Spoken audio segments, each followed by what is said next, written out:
La crevette qui était très musclée. Zoé se promène au fond de la mer bleue, entre les vagues et le sable, là où l'eau est tiède, l'endroit préféré des crevettes. Après avoir salué quelques étoiles de mer, elle rencontre un drôle d'animal. Tout mou, doté de plusieurs pattes longues, il essaie de renverser un coquillage. « Bonjour, je m'appelle Zoé et je suis une crevette. Puis-je t'aider ?»« Salut, moi c'est Bernard, » dit-il sans la regarder. « Merci pour ta gentillesse, mais personne ne peut m'aider, surtout pas une crevette. » Et il continue à pousser en vain. « Que veux-tu faire ?» demande Zoé. « Entrez là-dedans. » Il désigne un petit coquillage à côté. « Avant, j'habitais celui-ci. Maintenant que j'ai grandi, je n'y rentre plus. »« D'accord. Tu cherches une maison en quelque sorte ?»« Oui, une maison que j'emporterai partout avec moi sur mon dos. »« Pas très pratique, » murmure Zoé. « Très pratique, au contraire. Et puis, dans la famille l'ermite, on vit comme ça depuis toujours.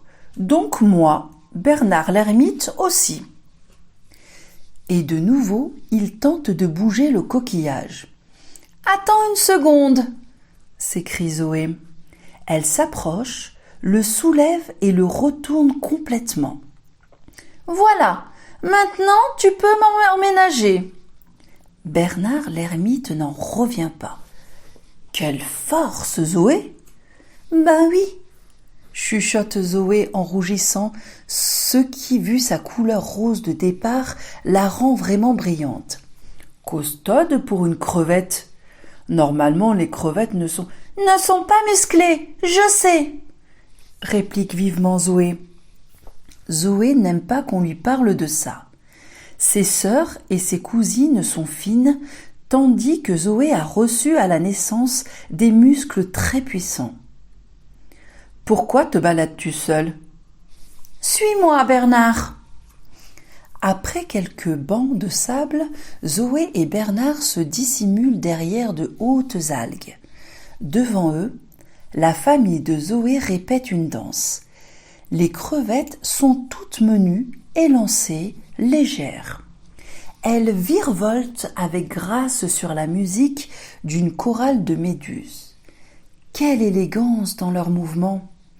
Quelle délicatesse dans leurs pattes et leurs antennes! Bernard avoue qu'il n'a jamais rien vu d'aussi joli. « Comprends-tu pourquoi je ne reste pas auprès d'elle ?» conclut tristement Zoé. « Moi, au milieu, avec mes gros muscles, je fais tache.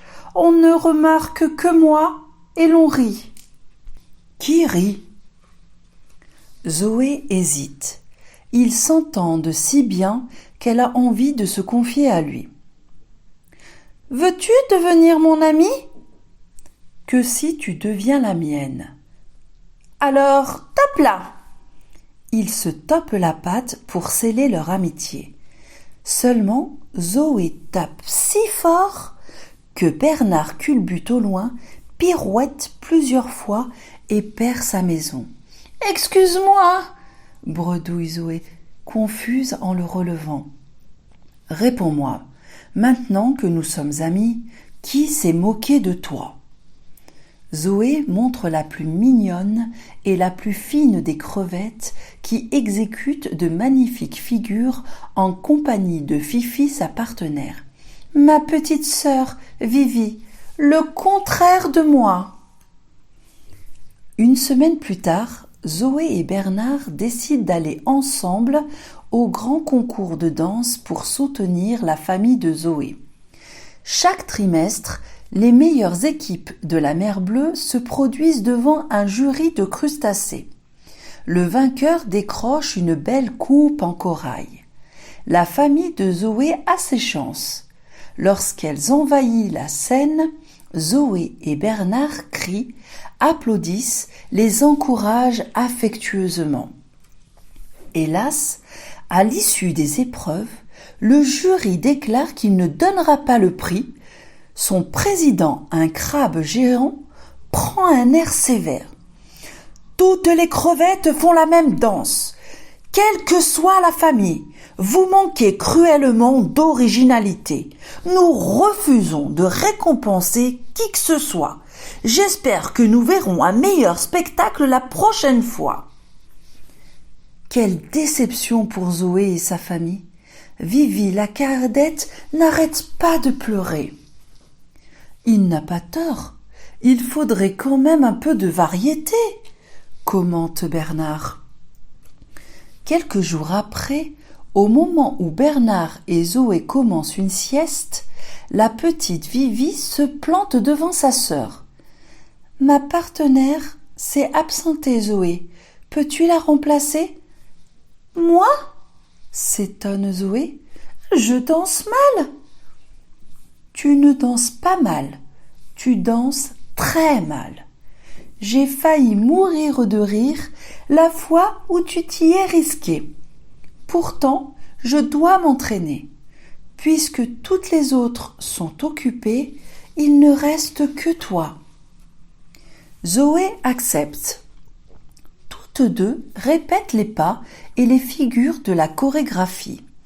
Or, Zoé est tellement musclée que rien ne se passe comme à l'habitude. Vivi tourne 3 fois au lieu d'1. Quand Zoé la lance en hauteur, elle s'envole presque jusqu'à la surface et elle décolle du sable dès qu'elle entame la valse. Vivi proteste, hurle, s'énerve contre Zoé, mais l'oblige à poursuivre car elle veut s'entraîner. Bernard l'ermite ne sait pas comment réagir. D'une part, il s'émerveille des invraisemblables figures des 2 crevettes. De l'autre, il supporte difficilement que Vivi gronde son amie. Soudain, quelqu'un sur sa gauche s'exclame « Quelle merveille !» Il découvre que Fifi est venue au rendez-vous, mais qu'elle se garde bien d'interrompre la répétition. Quant au moment des saluts, Zoé envoie Vivi dans les anémones de mer en s'inclinant. Fifi jubile. « C'est ça, c'est exactement ça qu'il nous faut !» 3 mois après, la famille de Zoé se présente au grand concours de danse.